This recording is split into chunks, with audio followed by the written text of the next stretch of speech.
In this video, we will be discussing about one of the fundamental properties of finite as well as infinite set. The theorem states that suppose S and T are sets with T subset of S, then if S is finite, then T is also finite. If T is infinite, then S is also infinite. That is, the subsets of a finite set are always finite. The supersets of an infinite set is also always infinite. Also observe that the statement B is a contrapositive argument of the statement A. So, if we prove that when S is finite, then T is finite, that proof itself proves the argument. If T is infinite, then S is also infinite.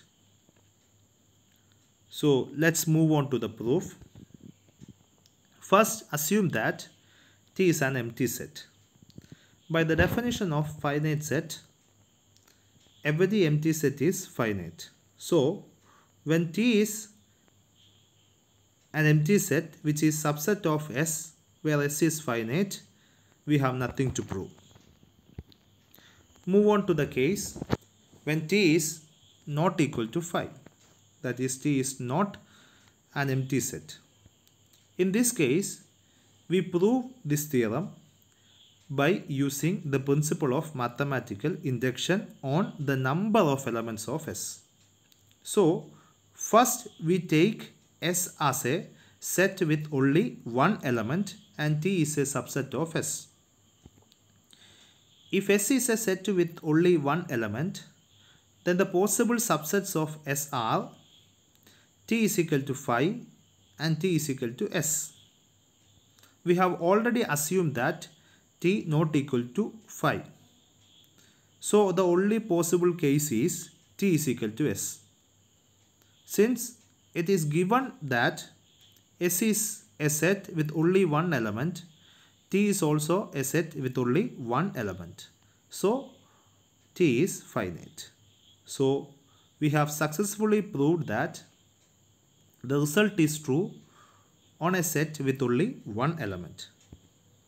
Now, by principle of mathematical induction, we assume that the result is true for n is equal to k.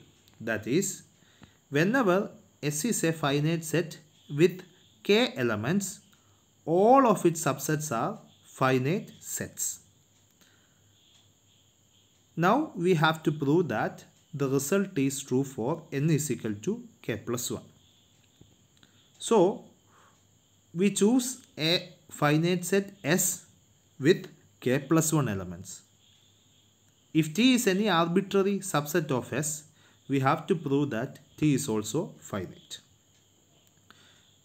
So it is given that S is a finite set with k plus 1 elements.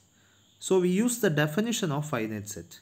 By the definition of finite set, there exists a bijection f from n suffix k plus 1 onto S.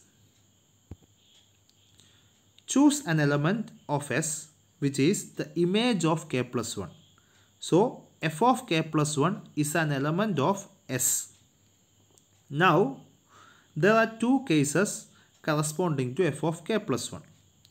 Since it is given that T is a subset of S and T not equal to 5, there are two possible cases. We prove this theorem on each of these subcases. First case is the element f of k plus 1 is not an element of the subset T, which is possible since T is a subset of S. Then we define a set S1 where S1 is equal to S minus f of k plus 1. That is, we remove the element f of k plus 1 from S. That set is S1. Also, S is a set with k plus 1 elements. Then by removing only one element, S1 is a set with only k elements. Okay.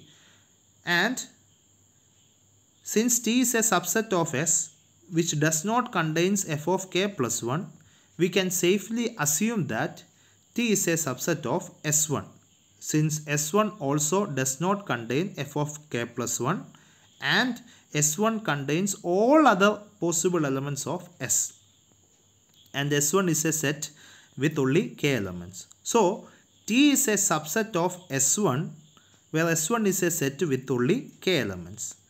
By our assumption, for every finite set with only k elements and for every subset of a finite set with k elements, the result is true.